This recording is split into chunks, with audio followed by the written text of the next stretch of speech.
Life మొత్తాన్ని ఒక microscopic పర్స్పెక్టివ్లో గమనిస్తే ఎన్ని సంవత్సరాలు బతికాం, ఎంత గొప్పగా బతికాం, ఎన్ని సక్సెస్లు వచ్చినాయి, ఇవన్నీ చాలా చిన్న విషయాలు కనిపిస్తాయి. Life is all about the moments you live.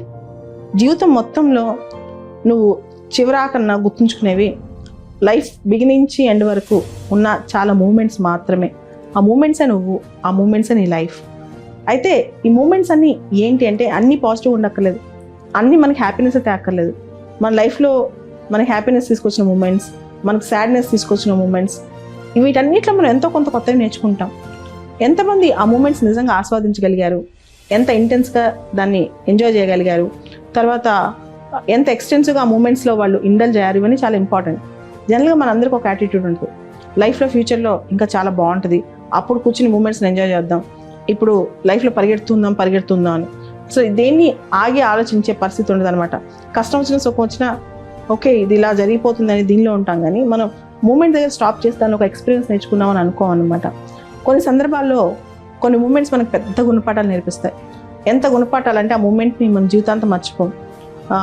కానీ జీవితాంతం మర్చిపోకపోయినా మెమొరీని ఎప్పుడో ఒకప్పుడు బయట తీస్తూ ఉండే, ఎప్పుడన్నా ఒకసారి తీస్తాం. అలా కాదు, ఒక నెగిటివ్ థింగ్ జరిగినప్పుడు, ఒక గుణపాఠం వచ్చినప్పుడు, దానిలోంచి పెద్ద పాఠం ఎక్స్పీరియన్స్ నేర్చుకున్నప్పుడు దాన్ని మనం తీసుకోగలగాలి. ఆ ఎక్స్పీరియన్స్తో మనం కొత్తగా నేర్చుకోగలగాలి. చేసిన తప్పే మళ్ళీ చేయకూడదు.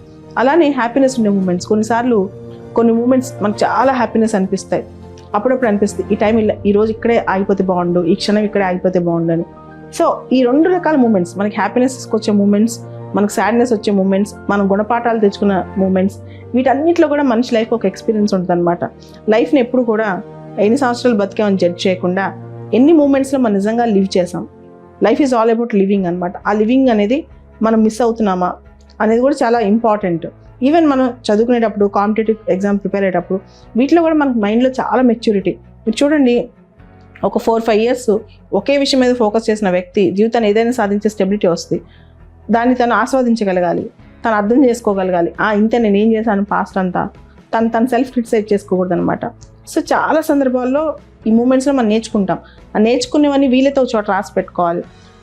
ఇంకొకటి ఏంటంటే మన లైఫ్లో ఈ మూమెంట్ ఎంజాయ్ చేయకుండా ఇంకా తర్వాత లైఫ్ చాలా బాగుంటుంది, మనం పోస్ట్పోన్ చేసుకుందాం, అప్పుడు ఒకటేసారి అన్నీ కలిపి ఎంజాయ్ చేసేద్దాం అనుకుంటారు.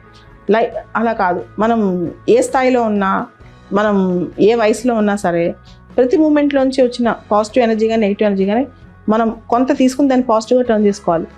సాడ్నెస్ వచ్చింది అనుకోండి నెగిటివ్ ఎనర్జీ వస్తుంది, హ్యాపీనెస్ వచ్చింది అనుకోండి పాజిటివ్ ఎనర్జీ వస్తుంది. ఈ రెండింటినీ కూడా మన లైఫ్ని బిల్డ్ చేసుకోవడానికి ప్రయత్నం చేయాలి. ఒక సాడ్ సంఘటన జరిగింది, దానిలోంచి పాఠం నేర్చుకుని మన లైఫ్ని ఇంకా బెటర్ ఎలా చేసుకోవాలి. ఒక పాజిటివ్ సంఘటన జరిగింది, దాన్ని ఇంకా బెటర్ ఎలా చేసుకోవచ్చు నెక్స్ట్ థింగ్లో. అలా ప్రతిదీ ఆలోచించుకుంటే వెళ్ళండి. లివ్ ఇన్ ద మూమెంట్ అనమాట. సో ఏ మూమెంట్లో అయినా ఆ క్షణాన్ని ఒడిసి పట్టుకోండి, ఆ నిమిషాన్ని ఆపండి. ఒకసారి టైం పరిగెడుతుంటుంది, మీరు ఒకసారి ఆగి ఆలోచించండి. ఆ మూమెంట్లోంచి మనం ఏం తీసుకుంటాం, ఈ ఎక్స్పీరియన్స్ నుంచి మనం ఏం తీసుకుంటాం అని చెప్పి. అవి చిన్న ఎగ్జాంపుల్స్ కావచ్చు, పెద్ద ఎగ్జాంపుల్స్ కావచ్చు, కొన్నిసార్లు పెద్ద డిజాస్టర్స్ కావచ్చు, కొన్నిసార్లు చాలా చిన్న విషయాలే చాలా పెద్ద చేంజ్ అనిపిస్తాయి అనమాట. కొన్ని చాలా చిన్న సందర్భాల్లోనే పెద్ద ఇన్స్పిరేషన్ వస్తూ ఉంటాయి. సో నేను ఒకసారి రోడ్ మీద వెళ్తున్నప్పుడు ఒక మెంటల్లీ ఫిజికలీ ఛాలెంజ్ అబ్బాయి తన లైఫ్ని తను సొంతంగా ఎలా లీడ్ చేస్తున్నాడు అది చూశాను. ఆ మూమెంట్ నాకు ఇప్పటికీ గుర్తొస్తూ ఉంటుంది అనమాట. So that's all about learning in life. అంటే మన లైఫే, మన పోరాటమే గొప్పది కాదు. జీవితంలో ప్రతి ఒక్క వ్యక్తి వెనకాల, ఏదో ఒక కష్టపడే వ్యక్తి వెనకాల, ప్రతి ఒక్కటి వెనకాల ఒక కథ ఉంటుంది. ఆ కథలోంచి మనకు చాలా విషయాలు ఉంటాయి. ఆ మూమెంట్ని పట్టుకోండి. Life is all about this. ఎందుకంటే చాలా ఫాస్ట్ రన్నింగ్ పేజ్లో మనం చాలా మిస్ అవుతున్నాం నాకు అనిపిస్తుంది. దానివల్ల మనకు చాలా క్వశ్చన్స్కి, మన మైండ్లో వచ్చే చాలా క్వశ్చన్స్కి ఈ మూమెంట్స్ నుంచే సమాధానాలు వస్తాయి. కాబట్టి డోంట్ మిస్ ద మూమెంట్. ఈ క్షణం ఒక్కొక్కసారి ఆగండి, ఈ క్షణం ఆగిపోనివ్వండి.